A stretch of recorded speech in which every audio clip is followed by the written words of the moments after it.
So you've already seen me count down the top 10 best games of the year, but this is different because we're in 2019 going into 2020, which means not only are we going into a new year, we're going into a new decade. This list was tough to count down the best games of the 2010s, as there are so many great games to choose from. Many of the greatest games of all time were from this decade. So I have to narrow it down to one game per franchise, which made it even harder, believe it or not. So it is very likely that a game you really liked is not on this list, or a game you really liked isn't higher on this list. So I'm sorry ahead of time. Anyways guys, welcome to the top 10 best games of the 2010s.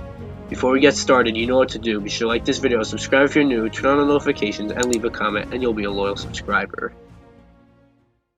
I wanted to give to you, in the last part of your notes here, the significance spiritually of the number 10. You know it's tough when Mario barely makes the list. I was having trouble between Odyssey and Galaxy 2, but I've settled on Odyssey. Super Mario Odyssey is one hell of a Mario game with its new Cappy mechanic letting you turn into anyone and anything, plus the smooth controls of your movement and everything you do is just nice. It's also one of the best looking games in the Mario franchise, and you just got a must-play Mario game. Like Mario Odyssey vs. Mario Galaxy 2, I had trouble between Red Dead Redemption 1 and Red Dead Redemption 2, but I settled on 2. One cool thing about Red Dead Redemption 2 is that it's a prequel, making it so that you don't really have to play the first one to play this one. Taking some of the previous games' strongest portions and improving upon them exponentially. The compelling characters, the awesome narrative, the smooth gameplay, and the crisp looking graphics. Red Dead Redemption 2 is pure perfection. So I'm going to be giving this flavor 8.5 out of 10 scoops. Back in 2011, the idea of a game with no plot, no objective, and allowing you to do whatever you want and to build their own world was such a fresh idea, which is why Minecraft was so huge.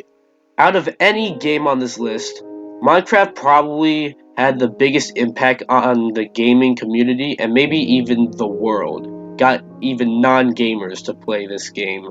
And all for the reasons I just listed. Plus the amount of updates the game has been receiving and how easily accessible it is to anyone, making Minecraft a game that you have no excuse to not have. 36. Very close, but that's not it. Let's go to Gary the Retard. What number between 2 and 4? 7. Let's go from a game with no story, and being the whole purpose, to a game with a crazy story in The Last of Us. Believe this, The Last of Us might have the best story to come out of the decade, with very likable characters in the form of Joel and Ellie, both of which are kind of our main protagonists, and make the game very compelling. The gameplay is really smooth. It can be slow, but it's a good kind of slow. And did I mention the story? The Last of Us is a fantastic must-own for the PS3 or the PS4. Or both. Okay, Mrs. Puff, what's my final score? 6. Woo! Look, BioWare are having some trouble now. But let's not ignore the masterpiece that is Mass Effect 2. Definitely the best game in the whole series. Mass Effect 2 gives multiple different companions and making the plot really awesome. It's also got some nice third-person action as well as usual BioWare choice stuff that affect the game. If you are kind of soured on Mass Effect, ignore the bad ending of 3 as well as whatever Andromeda was, and you have one hell of a game.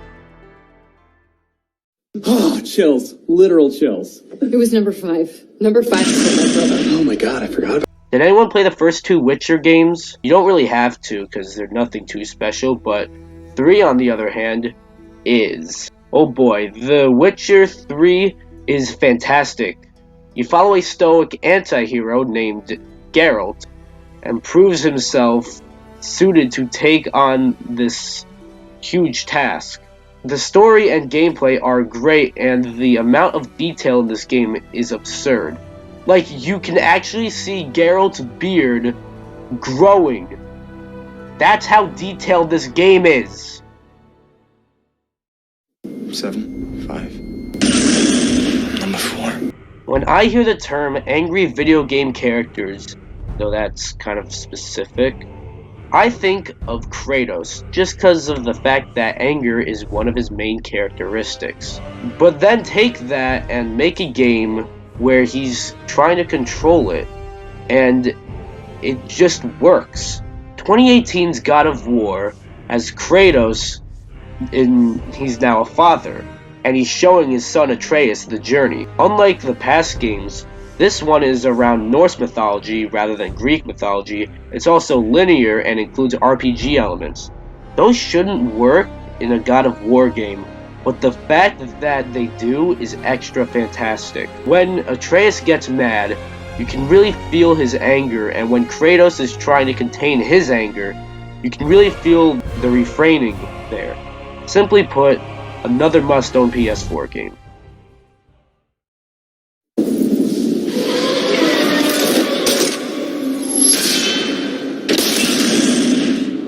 Good old Valve, not going further than 2. Their best number 2 this decade, though, has gotta be Portal 2. Portal 2 follows the first game, but this time expands even more with the story as well as, well, the humor.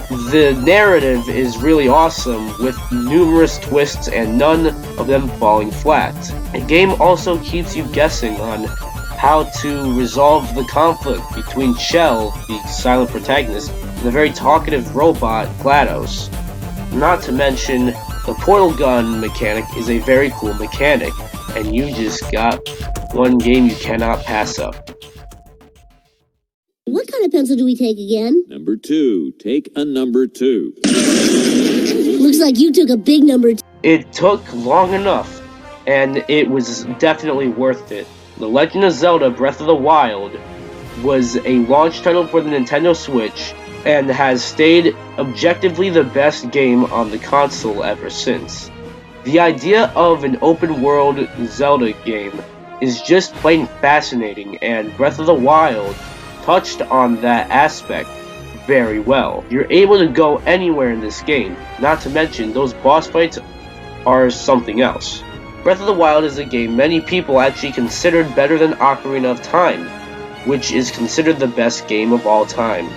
And you know what that means for this game? Well, not quite for me though.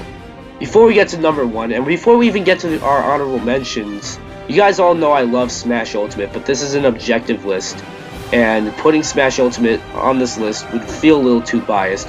So this is my special mention to Smash Ultimate being my personal favorite game of the decade. Now let's look at some honorable mentions.